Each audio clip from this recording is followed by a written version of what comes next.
নির্বাচনী প্রচারণায় সহিংসতায় মার্কিন যুক্তরাষ্ট্র উদ্বিগ্ন। ৩০ ডিসেম্বরের ভোটের দিন সহিংসতার আশঙ্কা করছে দেশটি।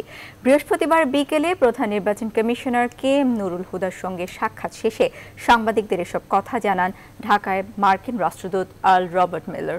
আর সিলেটে সফরে গিয়ে জাতীয় নির্বাচন উৎসবমুখর পরিবেশে দেখতে চাওয়ার কথা জানিয়েছেন ব্রিটিশ হাইকমিশনার অ্যালিসন ব্লেক। বিস্তারিত হাসান পারভেজের প্রতিবেদনে।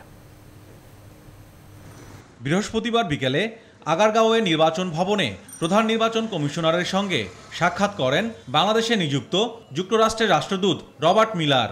বের হয়ে গণমাধ্যম কর্মীদের সঙ্গে কথা বলেন তিনি। নির্বাচন পূর্ববর্তী সহিংসতা নিয়ে উদ্বেগ প্রকাশ করে মার্কিন রাষ্ট্রদূত বলেন, সবগুলো দলই নির্বাচন পূর্ববর্তী সহিংসতার শিকার হয়েছেন। এই জন্য ব্যবস্থা নিতে নির্বাচন কমিশনের প্রতি আহ্বান জানিয়েছে যুক্তরাষ্ট্র। The United States wishes all Bangladeshis a free, fair, tolerant, and peaceful election day on December 30th. All Bangladeshi citizens, including minorities and women, must feel safe and confident in exercising their right to vote.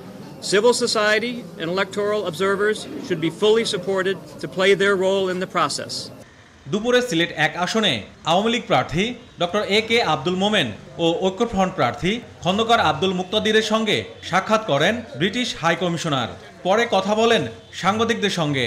About Bangladesh elections being festive, I'm very much aware of reports that elsewhere in the country this festive atmosphere has been spoiled by fighting or violence, which we have condemned, and I was delighted to come here to be able to see how a campaign can be run without violence.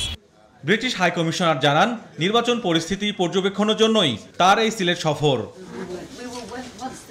Hasan Parvez, news 24, Dhaka.